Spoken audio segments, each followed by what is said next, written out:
Ah, Samsung et Apple. Deux entreprises qui se battent depuis des années. Je pense que nous sommes même plus capables de compter combien de fois ils se sont battus.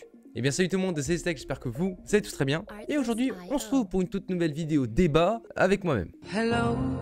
Non mais j'aime bien être tout seul les amis, j'aime bien être tout seul. Et aujourd'hui, vous l'avez vu au titre et à la miniature, on va voir qui est le meilleur entre Samsung et Apple. Donc on va enfin répondre à ce fameux débat. Cette vidéo fait partie de mon nouveau format qui dépasse qui. Donc voilà, ce sera un peu un format où je vais prendre deux marques avec leurs produits et les comparer. Donc sans plus attendre, commençons. Numéro 1, l'écran. Pour le Samsung Galaxy S24 Ultra, maintenant je vais juste dire le S24, ça sera beaucoup plus rapide. Il possède un écran Quad HD+, avec un écran AMOLED de 6,8 pouces avec un support S Pen. Pour ceux qui ne savent pas ce que c'est le S Pen, c'est le petit stylet qui est avec le téléphone qui se rentre à l'intérieur, vraiment ça c'est incroyable. Concernant l'iPhone 16 Pro Max, il possède un écran OLED Super Retina. Dit comme ça vous dit rien, mais en gros voilà, l'écran est méga coloré, avec un écran de 6,9 pouces. Le gagnant de ces points là et bien évidemment donc l'iPhone 16 Pro Max avec un écran beaucoup plus lumineux, et même si le S24 possède le stylet du Quad HD+, ça ne rivalise pas avec l'écran de l'iPhone 16 Pro Max. Sur ce, passons au deuxième point. Numéro 2, le processeur et tout ce qui est performance. Alors encore une fois, étant donné que c'est des marques qui en général font un peu leur propre processeur, c'est difficile à départager. Pour le S24, on possède donc un octa-core de 3,39 GHz maximum, ce qui est très bien, franchement on va pas se mentir. Et l'iPhone 16 Pro Max, encore une fois, c'est assez flou au niveau des GHz, mais bon, ça reste très flou au niveau d'Apple. Le gagnant quand même de ce point reste quand même l'iPhone 16 Pro Max, parce que l'OS de Apple, on y reviendra par contre juste après, reste quand même tout à fait beaucoup plus optimisé et performant pour l'iPhone 16 Pro Max, ce qui fait que peu importe le nombre de GHz que possède le téléphone, il reste tout de même plus puissant que le S24.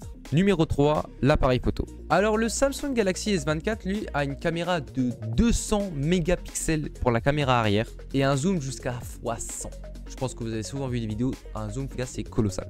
Concernant l'iPhone 16 Pro Max, il possède lui par contre une caméra de seulement 48 mégapixels avec un zoom x5 maximum pour le zoom optique. Le gagnant de ce point là est bien évidemment le Samsung Galaxy S24 avec quand même un zoom optique x10 et une qualité photo qui est bien plus élevée avec 200 mégapixels, donc un point pour Samsung. S24 peut aussi filmer jusqu'en 8K 30 fps, c'est vraiment pas mal la vue. Les gars, 8K quand même. Et l'iPhone Pro Max peut lui par contre aussi filmer seulement en 4K 60 fps maximum. Numéro 4, la mémoire RAM. Le Samsung Galaxy S24 lui possède 12 Go de RAM, c'est pas mal. Pour vous dire, moi j'en ai 16. Même si c'est vrai qu'aujourd'hui, pour quand on est un PC un peu plus puissant, c'est bien d'avoir 32 Go de RAM. Et concernant l'iPhone 16 Pro Max, lui, il possède 8 Go de RAM, ce qui est très bien pour un téléphone. Malheureusement pour Apple, donc ce n'est pas suffisant pour battre le S24 qui remporte ce point avec quand même 4 Go de RAM supplémentaires, ce qui n'est pas rien. Numéro 5, le stockage. Concernant le stockage, on est à égalité. Les deux téléphones peuvent avoir jusqu'à 1 Tera de stockage, donc franchement, rien à dire. Numéro 6, la batterie et l'autonomie. Alors, la batterie, c'est vrai, comme je l'ai dit, Apple a de gros problèmes par rapport à la batterie. Enfin, c'est ce que les gens disent. Maintenant, après, ça dépend comment vous utilisez et chargez votre téléphone. Mais en général, Apple est souvent mal vu pour sa batterie. Ces dernières années, ça a commencé à disparaître, mais c'est toujours présent. Le Galaxy S24 lui possède donc 5000 mAh en termes de batterie avec une charge rapide à 50 watts, ce qui est pas mal. Franchement, pour charger rapidement, c'est vraiment bien. Et l'iPhone 16 Pro Max lui possède 4676 mAh avec une charge rapide en câble de 40 watts et le MagSafe en 20 watts. Le gagnant donc de ce round est donc le Samsung Galaxy S24 Ultra avec quand même avec une batterie un peu plus élevée et une charge beaucoup plus rapide. Numéro 7, le système d'exploitation. Alors comme je l'ai dit, l'OS en général, c'est difficile de choisir. Faut prendre en compte que Apple ont des OS hyper optimisés, genre vraiment, et vous verrez pas, je pense, plus optimisés à part Linux. Voilà, on peut se le dire. Donc à vrai dire, difficile de départager. En général, les gens aiment beaucoup iOS parce que c'est épuré, etc. Mais après, Android, lui, a ses avantages. On peut installer des applications comme des APK, etc. Malheureusement, c'est ça qui fait comme quoi il devient moins optimisé. Donc pour ce point-là, c'est égalité. Vraiment, tout dépend de vos préférences. Numéro 7, la connectivité. La connectivité, c'est un peu tout ce qui est sans fil et connexion filaire. Donc les deux téléphones possèdent eux de l'USB-C.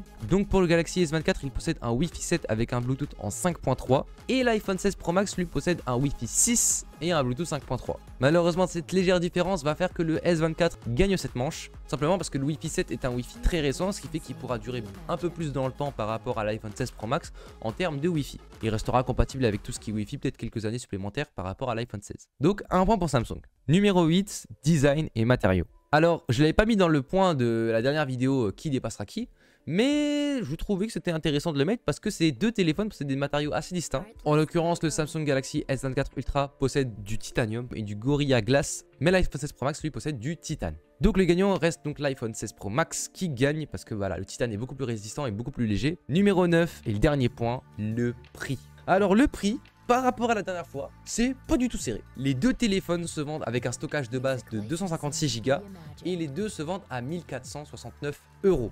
Donc voilà, des prix assez exorbitants, on va pas se mentir, mais donc égalité pour ce point-là. Désormais les amis, le verdict, lequel des deux est le plus fort? Roulement de tambour. Samsung gagne avec une petite avance sur certains points. Sa qualité vidéo est beaucoup plus élevée par rapport à l'iPhone avec 200 mégapixels. L'autonomie reste légèrement plus élevée, mais ça joue quand même. La RAM reste elle aussi toujours aussi élevée et pareil pour la connectivité. Alors certes, c'est vrai comme quoi la Samsung est beaucoup plus avancée en termes de technologie qu'on a introduit dedans. Mais prenez en compte voilà, que Android, vous savez, il y a pas mal d'APK et tout, donc ça peut jouer sur la longévité du téléphone. Si vous activez le mode développeur, tout ça, ça peut l'endommager un peu plus rapidement par rapport à l'iPhone 16 Pro Max qui lui est vraiment optimisé, fait pour durer dans le temps, on va pas se mentir aussi. Mais bon, d'un point de vue objectif, le Samsung Galaxy S24 Ultra gagne par rapport à Apple. Et Apple sont quand même à deux échecs actuellement. Est-ce qu'il y a une autre marque qui pourrait rivaliser à Apple et qui pourrait faire en sorte que Apple gagne? On le verra pour une prochaine vidéo. En tout cas les amis, j'espère que cette vidéo vous aura plu et que vous aura fait plaisir. Si vous voulez me trash talk, mettez-moi un commentaire, voilà, je me ferai un plaisir de lire. En tout cas les amis, n'hésitez pas à liker et partager la vidéo, ça fait toujours plaisir. Allez me suivre dans les réseaux, surtout qu'en plus au moment où je poste la vidéo, j'ai commencé à essayer de faire des lives un peu tous les samedis soirs. Donc soyez à l'affût sur mon Insta, je posterai toujours le matin si je pourrais live le soir. Sur ce les amis, restez comme vous êtes et restez des geeks. Peace.